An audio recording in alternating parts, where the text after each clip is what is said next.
Ça nous est jamais arrivé dans une discussion que quelqu'un vous dise « De toute façon, on ne peut pas discuter avec toi, tu as toujours raison. » Pourtant, si quelqu'un a toujours raison, ben c'est formidable. Vous vous rendez compte du truc?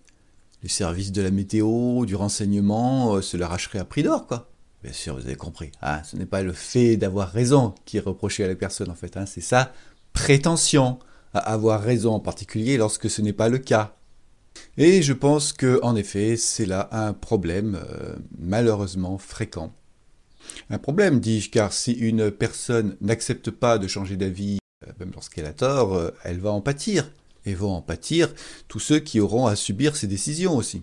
Si par exemple elle est persuadée qu'il va faire beau alors qu'il va pleuvoir, elle ne s'écoute pas en conséquence, que la priorité est à gauche alors qu'elle est à droite. D'autant plus que l'on observe aussi souvent chez ces personnes une certaine violence dans la façon de soutenir leur point de vue, ce qui en soi est évidemment une nuisance. Voyons donc quelle peut être l'origine déjà, voyez, de ce comportement, dans l'espoir évidemment d'améliorer les choses. Bien, en fait, j'en vois pas une, mais même 6 origines que je vais vous exposer donc maintenant, ainsi que des solutions qui semblent naturellement en découler. Alors, il y a tout d'abord une habitude de la compétition, de l'individualisme, conjuguée à une perception de la discussion comme un jeu, une joute, dont le but serait de faire triompher l'opinion que l'on a initialement avancée. Alors, c'est stupide, hein, évidemment, parce que l'intérêt véritable de chacun ici, c'est bien entendu la détermination de la vérité, l'élimination des erreurs éventuelles. Car je ne parle pas, bien sûr, ici d'une négociation où s'affrontent réellement des intérêts opposés, comme une négociation commerciale, par exemple, où là, la compétition est normale. Hein. Nous envisageons, nous, ici, une discussion portant sur la vérité d'un fait ou le meilleur choix à faire. Lorsque un tel choix ou une telle vérité existe, hein, je traiterai des autres cas ultérieurement. Là, il ne devrait pas y avoir compétition, mais même coopération au contraire. L'erreur de notre obstiné est donc de mettre de la compétition là où elle n'a pas lieu d'être. En effet, si l'on se rend compte qu'un avis différent de celui que l'on avait initialement avancé est meilleur, c'est évidemment notre intérêt de nous y rallier. Hein, c'est en l'occurrence celui qui change d'avis qui tire un bénéfice d'une telle discussion, puisqu'il échappe ainsi à une erreur qui aurait pu lui nuire. Mais si ce défaut est fréquent et marqué, ce n'est pas seulement par habitude des jeux compétitifs, c'est parce qu'il y a de véritables enjeux là derrière, même si je parle ici d'enjeux virtuels, fantasmatiques. Tout d'abord, dans un système fondé sur l'intérêt personnel et l'insécurité matérielle, comme celui qui domine malheureusement aujourd'hui, c'est le règne de la peur, de la défiance. L'autre est perçu comme une menace, car il l'est souvent, en effet. On a pris, vous voyez, du coup, l'habitude de se défendre, et du coup, par habitude, là encore, mais aussi, surtout là, par contamination émotionnelle, vous voyez, la peur, bon. Certains conservent cette attitude même lorsqu'elle n'a pas lieu d'être. Ils perçoivent en quelque sorte leur point de vue initial comme si c'était un intérêt personnel. Mais il y a aussi ce que j'appellerais l'instinct hiérarchique, qui nous vient, lui, du fond des âges, qui consiste à chercher à maintenir un rang que l'on va chercher à défendre par tout un tas en fait, de rituels intuitifs. Or, bien sûr, avoir tout de suite le bon point de vue est une caractéristique de chef, se rallier à celui de l'autre, une caractéristique de soumis. Pas question donc pour notre hiérarchomaniaque de céder. Pour lui, en quelque sorte, une telle discussion, comme pratiquement tout d'ailleurs, relève d'un tel rituel, où il s'agit d'avoir le dessus. Cette perception, donc, l'emporte, vous voyez, pour lui, sur celle raisonnable, conforme à son propre intérêt, consistant à avoir dans les discussions un moyen de progresser vers une perception plus juste du réel. Mais il y a encore plus délirant, si, c'est possible. C'est ce que j'appelle l'ego, à savoir une identification de soi avec ce qui y est verbalement associé, comme son opinion. Et vous voyez donc que forcément, si mon opinion c'est la même chose que moi, pas étonnant que j'y sois particulièrement attaché, tenter de la défendre avec une certaine violence, comme s'il y allait de ma survie, quoi. Des scientifiques ont d'ailleurs observé ce qui se passait dans le cerveau de sujets auxquels on apportait des arguments à l'encontre de leur opinion. Enfin, politique typiquement, parce que oui, c'est vrai que ça dépend de quel genre d'opinion on parle, j'y reviendrai. Et ils ont observé que cela sollicitait les zones du cerveau normalement activées par la gestion de l'image de soi, ce qui ne nous étonnera pas, donc, mais aussi par la peur pour sa survie, ce qui déclenche plutôt, vous voyez, des modes de fonctionnement plutôt, on va dire, primitifs. Vous voyez, c'est pas là que l'on va déverser toute la finesse de son intelligence. C'est plutôt de l'adrénaline, là, qui va être donc déversée dans les vaisseaux sanguins. Les 4 causes que nous venons de voir sont assez voisines, agissent de concert et suffisent déjà à expliquer le problème. Voyons donc, quelle solution suggère déjà à ce stade notre analyse. Eh bien déjà, je dirais, ce qu'on peut faire, c'est dénoncer ces confusions grotesques, faire appel à l'intelligence, de façon à ce que chacun réalise où se trouve son véritable intérêt, plutôt que rester sous l'emprise d'instincts inadéquats en l'occurrence. Expliquer que c'est celui qui change d'avis qui tire un bénéfice tout à fait objectivement, vous voyez, d'une telle discussion, puisqu'il échappe ainsi à une erreur qui aurait pu lui nuire. Rappeler qu'à plusieurs, on pense à plus de choses et que donc, potentiellement, on peut prendre de meilleures décisions. Enfin, je dis potentiellement parce que c'est vrai, ça seulement si chacun adopte la bonne attitude. Sinon, c'est vrai que des fois, il vaut mieux être seul. On est d'accord. Et que l'autre est donc, vous voyez, une richesse potentielle qu'il peut nous apporter quelque chose, qu'il ne peut rien nous prendre. Inviter à plus de sagesse, vous voyez, à ne pas prendre pour essentiel des choses futiles en fait, comme une opinion à un moment donné, une image de soi, une hiérarchie imaginaire. Dénoncer à ce propos d'ailleurs ce poison relationnel, véritablement, qui est le hiérarchisme. Que nous ne sommes plus à l'âge de pierre. Et encore, je pense qu'à l'âge de pierre, nos ancêtres étaient déjà plus avancés que ça, car nous avons des dispositions à la collaboration, à l'intelligence collective, héritées de la vie en communauté. Alors, le problème, me direz-vous, c'est que la raison ne suffit pas toujours parce qu'elle n'est pas active 24 heures sur 24, tout simplement. Eh bien donc, ce qu'il faut, c'est la développer de façon à agir de façon plus souvent, vous voyez, consciente, et aussi acquérir de nouvelles habitudes. Et donc déjà, inviter à un tel développement. Montrer que l'homme est plus heureux, en tout cas sur le long terme, lorsqu'il développe un fonctionnement plus rationnel. Qu'il fait triompher sa raison sur ses instincts hétéroclites, qu'il faut dominer pour pas qu'il nous domine. Et à ce propos, que c'est seulement aussi soi-même qu'il faut dominer, pas les autres, pour devenir autonome et sociable. Et au vu des limites de la raison, on pourra aussi agir sur un plan déjà strictement culturel, moral, en promouvant un idéal coopératif, consistant à s'entraider dans la détermination de la vérité, et non pas à savoir qui avait raison ou tort, préoccupation à dénoncer comme ridicule, stupide, ce qu'elle est objectivement, nous l'avons vu. Bref, il y a tout un travail éducatif à faire, qui pourrait commencer à l'école élémentaire. Mais aussi, vu que ces habitudes sont alimentées par l'organisation sociale, pourquoi ne pas en promouvoir une qui soit plus coopérative, moins conflictuelle, insécurisante et hiérarchique? Puisqu'évidemment, une organisation sociale insécurisante, conflictuelle et hiérarchique, comme celle qui domine depuis quelques millénaires, déteint fatalement sur notre psychisme. Mais à ces raisons égotiques que nous venons de voir, au syndrome de la tête de mule, s'en ajoute parfois une autre, mais qui ne concerne alors elle que certaines opinions. Certains, en effet, peuvent être attachés à un point de vue, car celui-ci est particulièrement désirable, disons. Ils sont en quelque sorte victimes de la tendance à prendre ces désirs pour la réalité. Puisqu'évidemment, s'ils ont tort, ce serait douloureux pour eux de le reconnaître, d'où un attachement important à la vérité qui les arrange. Alors, cela concerne généralement des points de vue optimistes, qu'ils soient d'ailleurs conservateurs, le monde ne va pas si mal, ou au contraire utopistes. Et cette solution résoudrait tous les problèmes, d'où le fanatisme aussi d'ailleurs. Cela concerne aussi des croyances. Évidemment, retrouver tous ses proches au paradis, c'est évidemment plus séduisant, moins déprimant que sombrer dans le néant, quoi. Bon, c'est vrai.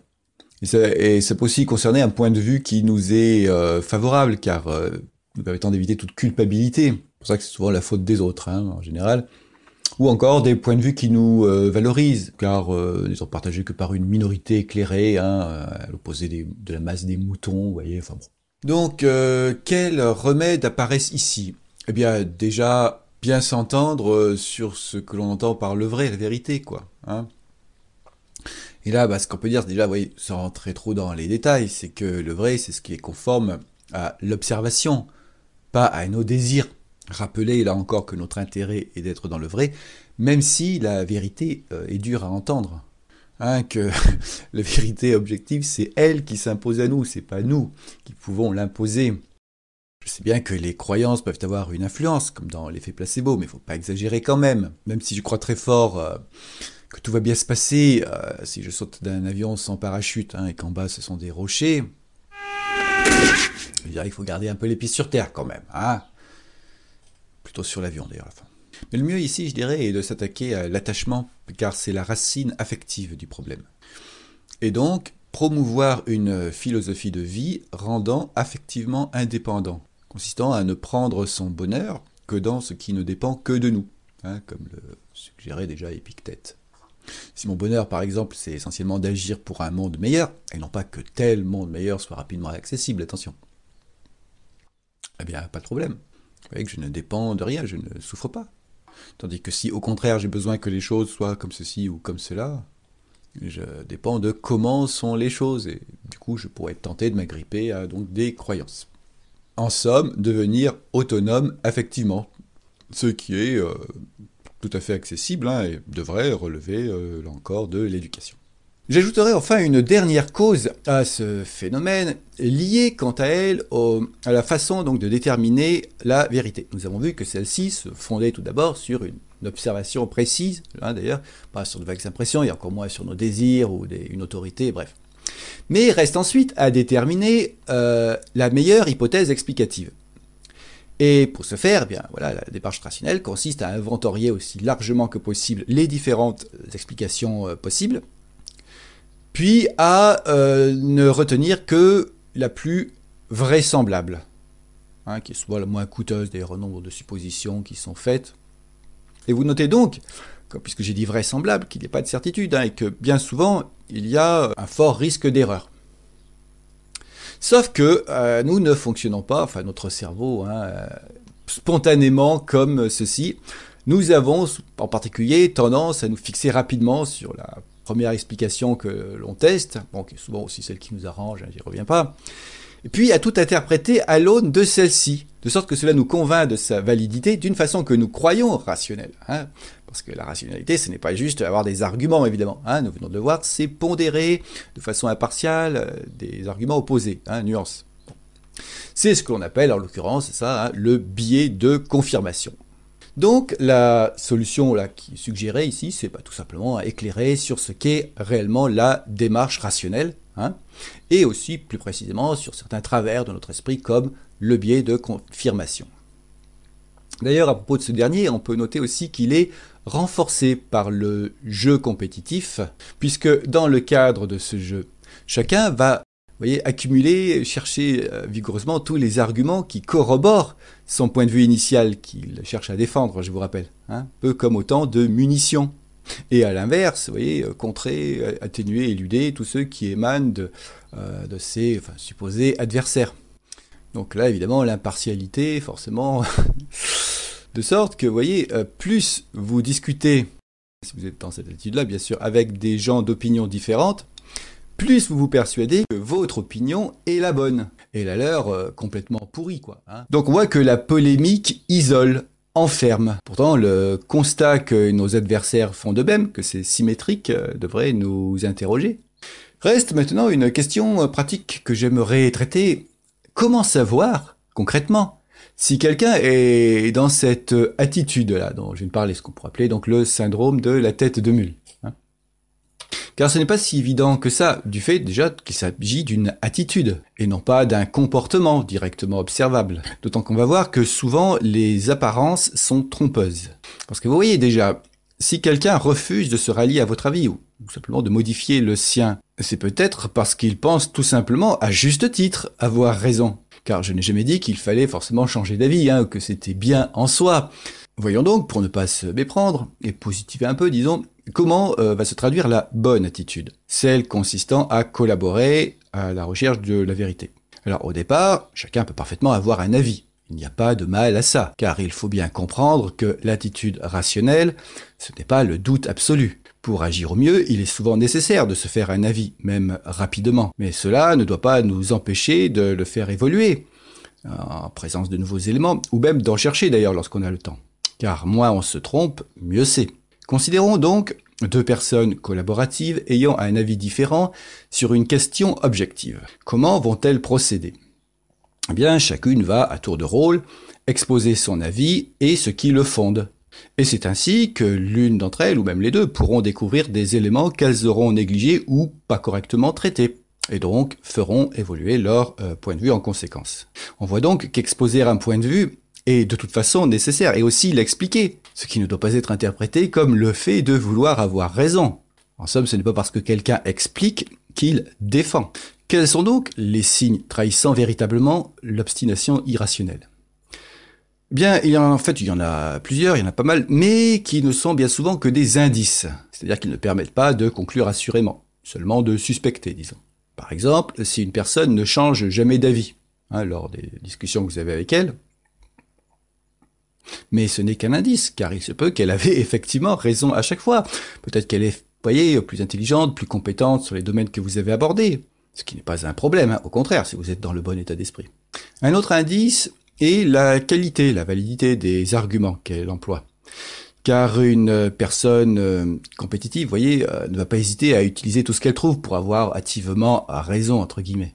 Mais là encore, il se peut que la personne manque simplement de logique, ce qui est assez fréquent. Un autre indice est la manifestation d'agacement, d'énervement, comme le fait d'élever la voix par exemple. Car ce sont là des signes que la personne supporte mal d'avoir tort. Mais il est vrai que l'énervement peut avoir d'autres causes, comme un tempérament sanguin, de la fatigue, que sais-je. Dans le cas particulier où une personne est affectivement attachée à son idée, souvent elle va chercher à clôturer activement la discussion. Chacun son opinion, tu as tes idées, j'ai les miennes. Donc dans ce cas-là, pas la peine d'insister, mais le fait est qu'elle est vraisemblablement attachée à une opinion particulière. Sauf si elle pense avoir affaire, à tort ou à raison d'ailleurs, à un compétiteur un peu trop acharné, auquel cas, en effet, comme on va le voir tout à l'heure, il peut être judicieux de clore une discussion qui sera probablement vaine. Donc, ouais. Un truc qui caractérise vraiment, par contre, un compétiteur, est le fait qu'il ne s'intéresse pas premièrement aux idées, mais avant tout à la compétition, et donc aux personnes. Et c'est donc ainsi, je pense, qu'on peut le reconnaître plus assurément. En particulier, il va avoir tendance à se valoriser et à dévaloriser son interlocuteur.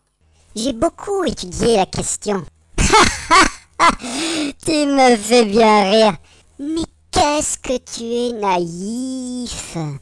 Il va chercher à intimider, à avoir le dessus par des moyens qui ne concernent pas précisément le sujet de la discussion. Il va chercher à manipuler au lieu d'expliquer. Cela va se traduire dans sa posture, le ton de la voix, mais aussi dans le discours. Tout le monde a compris, sauf toi. Mais tu es con, tu le fais exprès. Il pourra jouer sur l'orgueil élitiste. Certes, ce n'est pas très politiquement correct. La fierté. Je suis sûr que tu vas comprendre, ouais, ne me déçois pas.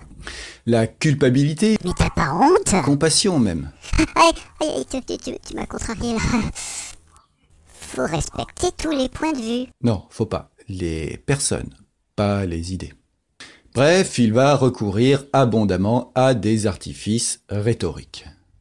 En particulier, il va soit être très affirmatif, car c'est une façon de s'imposer, de bluffer, voilà.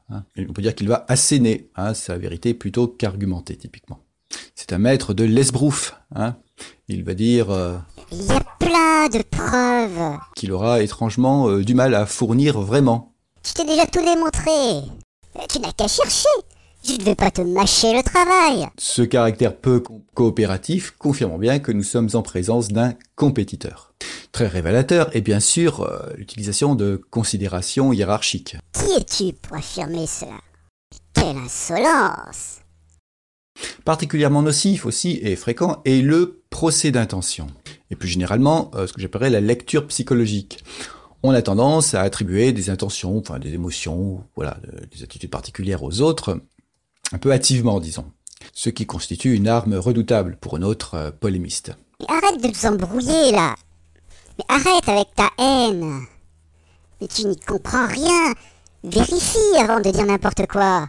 Il sait tout de nous. On se demande comment. Alors du coup, agressé ou juste frustré de ne pouvoir communiquer réellement, son interlocuteur risque fort de céder à l'énervement. Donc vous voyez, quand je parlais d'autres causes d'énervement, en voici encore une. Et évidemment, il va être tenté du coup de se défendre, entrant ainsi dans l'arène, se laissant entraîner dans le jeu, même si ce n'était pas spécialement son intention au départ. Et là, ô suprême perversité, que va faire notre entraîneur? Il va bien sûr vous le reprocher. Tu t'énerves? Tu m'agresses? C'est donc que tu veux toujours avoir raison. Ce qui est assez logique, puisque son jeu consiste à avoir le dessus par tous les moyens, qu'il place là son intelligence, et qu'il s'agit là typiquement de considération sur les personnes.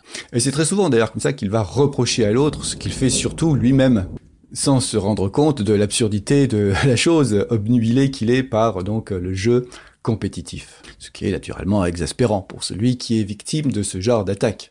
En fait, plus un individu est fortement compétiteur, polémiste, plus il va entraîner, vous voyez, comme ça, beaucoup de monde dans la polémique, un peu comme un tourbillon, auquel il est difficile de résister pour un être humain normal, quoi.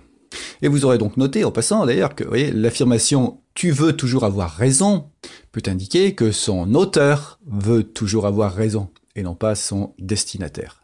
Alors, bien sûr, elle peut aussi être justifiée, parce qu'on voit bien que la personne en face ne fait que se défendre au lieu de coopérer. Du coup, c'est pas simple, vous voyez, c'est évident qu'on ne peut pas se fier simplement à cette affirmation. Pour se faire une idée, il faut évidemment examiner l'ensemble de la conversation, et là, c'est plus laborieux. Il faut voir qui a commencé avec ce genre de discours sur l'autre, qui se livre à ce genre de choses de la façon la moins justifiée. D'une façon générale, il ne faut pas se fier au dire, bien sûr, mais au comportement, puisque comme on l'a vu, notre compétiteur joue beaucoup sur les apparences. La verbalisation, enfin, c'est tellement facile. Alors, cela dit, il n'y a pas forcément un coupable et une victime dans une discussion. Ne cédons pas au jeu compétitif, je dirais justement. En fait, ce défaut est tellement courant que généralement les deux protagonistes sont plus ou moins concernés par ce travers. Et déterminer qu'il est un peu moins ou un peu plus n'est pas d'un grand intérêt. Et nous maintient, je dirais, plutôt dans ces sables mouvants. La bonne question étant plutôt comment en sortir et favoriser ainsi un progrès, je dirais, plus rapide de la connaissance tout en luttant contre les tensions et les incompréhensions. Alors on peut être tenté, du coup, vous voyez, de faire remarquer à l'autre son travers. Mais c'est généralement, évidemment, contre-productif, puisque dans sa logique, il va prendre cela comme une attaque et voilà, il va se défendre, voire contre-attaquer en s'en prenant aux fautes de l'autre, réelles ou supposées d'ailleurs, peu importe. Bref, on replonge. Ce remède, qui est pourtant celui qu'on adopte le plus spontanément, vous voyez, si on réfléchit pas trop, est pire que le mal. Donc, que faire? Eh bien, déjà, je dirais, inutile de continuer la discussion si vous avez affaire à quelqu'un de trop polémiste, disons, puisque vous risquez simplement d'y perdre beaucoup d'énergie en vain. Je devrais ajouter d'ailleurs, pour être tout à fait juste, avec une personne insuffisamment rationnelle.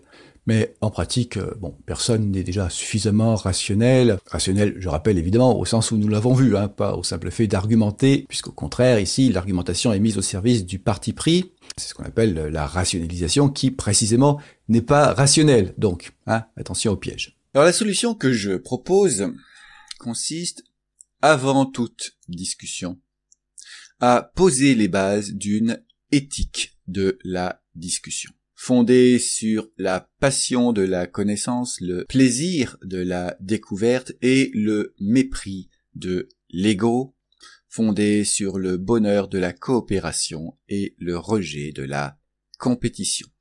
Concrètement, en partageant la réflexion que je viens de mener dans cette vidéo.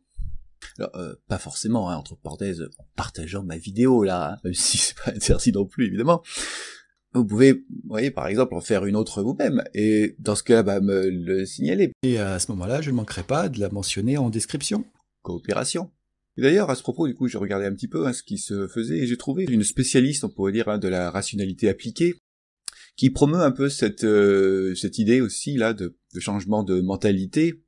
Donc il s'agit de Julia Galef, je vous mets bien sûr les liens en description, et qui parle, elle, simplement, de passer d'une mentalité de soldat, vous voyez, dont l'objectif est de contrer l'adversaire, à une mentalité d'éclaireur, dont la préoccupation est, d'éclairer, de voir comment est le terrain concrètement.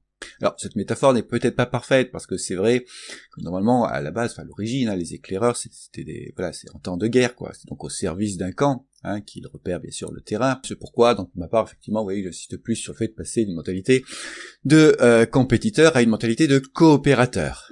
D'autant que le soldat va clamer haut et fort qu'il est objectif, bien sûr, et qu'il s'intéresse uniquement à la réalité, si vous avez bien suivi toute la perversité du phénomène, qui est d'ailleurs essentiellement inconscient. À propos de guerre, je reviendrai certainement sur la question voisine de l'esprit partisan, vu l'importance spécifique de ce problème. Mais sinon, oui, bien sûr, la passion de la vérité est une bonne chose, car elle détermine un objectif commun dont devrait donc découler de la coopération, si d'autres passions n'intervenaient pas, bien sûr. Et j'ajouterai plus spécifiquement la passion de la justice. Dans la présentation que je mets en lien de Julia Galef, elle prend l'excellent exemple de l'affaire Dreyfus pour illustrer le biais de confirmation, quoi.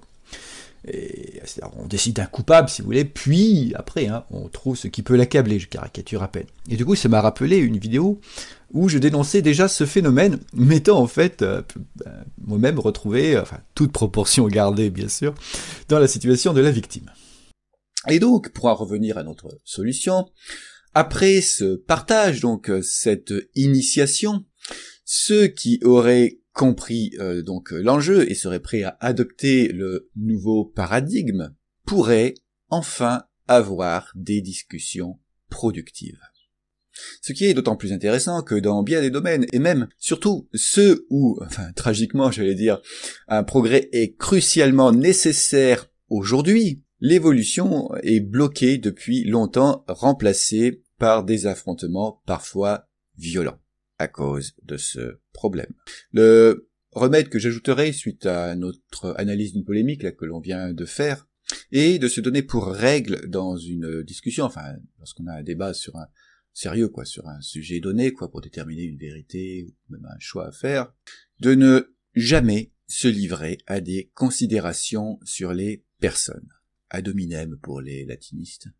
Et il faudra bien alors que si de telles considérations surviennent, car évidemment qu'elles vont survenir, on ne change pas d'habitude comme ça sous l'effet d'une simple bonne résolution, que quelqu'un donc les signale. Mais la personne fautive, entre guillemets, c'est bien que ça fait partie du jeu, un jeu coopératif cette fois, et donc elle l'acceptera volontiers. Mais vraiment, s'il n'y a pas cette révolution relationnelle et intérieure, de fait, au départ, là... On est mal, patron. Ah, on est mal. On est très mal. Alors, je résume, il y a plusieurs choses à faire de front pour qu'il y ait un réel espoir de progrès dans ce domaine compte tenu des difficultés. Premièrement, cultiver l'attitude coopérative, car le but ici, en plus, est commun. Tout le monde ayant sur le long terme intérêt à avoir une juste vision des choses.